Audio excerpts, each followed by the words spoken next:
Bonjour, on continue le coupeur de mots. Alors, où en étions-nous déjà?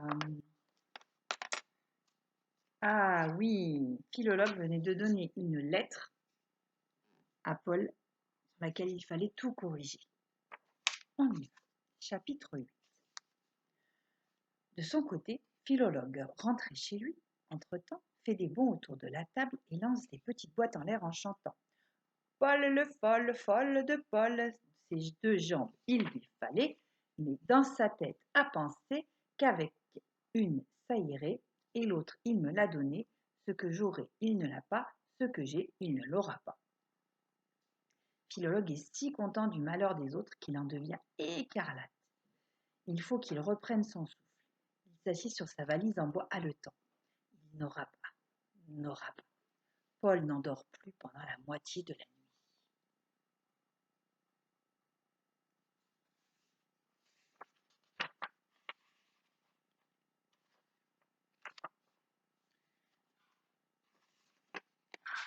Pas à tourner les pages. Voilà. Le lendemain, il demande à Paul de l'aide. Le lendemain, il demande à Bruno de l'aide. Il se retrouve chez Paul après la classe et Paul trahit son secret à Bruno. Dis donc, mon vieux, tu as fait n'importe quoi. Je savoir bien, répond Paul. Mais que vouloir-tu que je fasse maintenant? Il faut que tu réapprennes tout ce que tu as donné à Philologue, répond Bruno. Et comment? Demande Paul. Tu cherches dans ta grammaire et dans ton dictionnaire. Et pour ce que tu n'arriveras pas à trouver, je t'aiderai. Aussitôt dit, aussitôt fait.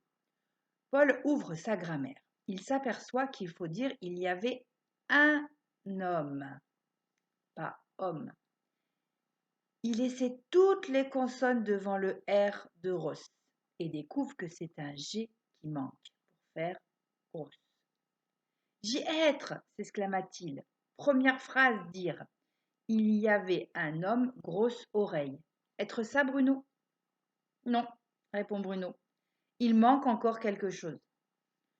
Paul consulte à nouveau sa grammaire et dit il y avait un homme avec grosse oreille. Non, avec deux grosses oreilles. Juste, proclame Bruno. Phrase après phrase, Paul rétablit les choses. Il faut parfois que Bruno vienne à son secours. Ce n'est pas si facile que cela. Ce n'est pas si facile que cela pour Bruno, mais ça l'est quand même plus parce qu'il a tout dans sa tête. Paul doit au contraire se reporter constamment à sa grammaire ou à son dictionnaire. À la fin, la page est complètement gribouillée.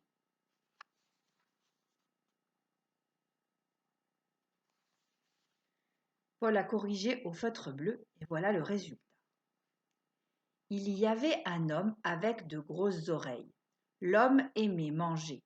Il riait ou allait en promenade. Il portait un costume gris. Ses affaires étaient joliment crasseuses. Il s'arrêtait à chaque maison et tendait l'oreille. Il voulait entendre les enfants. L'homme avait toujours sa valise à la main. Souvent, il rentrait dans une maison. L'appartement de l'homme était dans un désordre extraordinaire. De tous les côtés, il y avait des boîtes en bois. Quelquefois, l'homme frétillait. Alors, il prenait les boîtes et les jetait en l'air.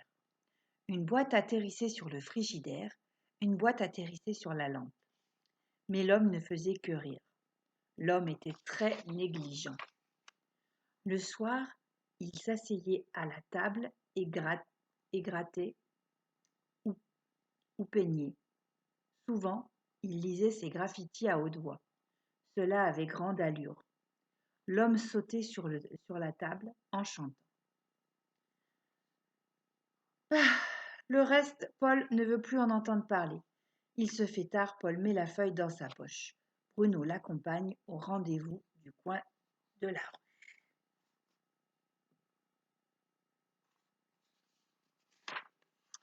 Philologue est déjà là. Paul lui tend la feuille sous le nez et, de colère, Philologue lâche sa valise en bois. Bon, d'accord, grogne-t-il. Il fouille à grand-peine sa valise, en tire 4 boîtes, qu'il ouvre et dont il vide le contenu. Voilà, croise-t-il.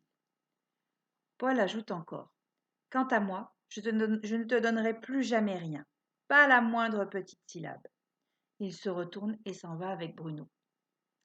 Philologue l'entend seulement crier: Philologue coupeur de mots, coupeur de langue.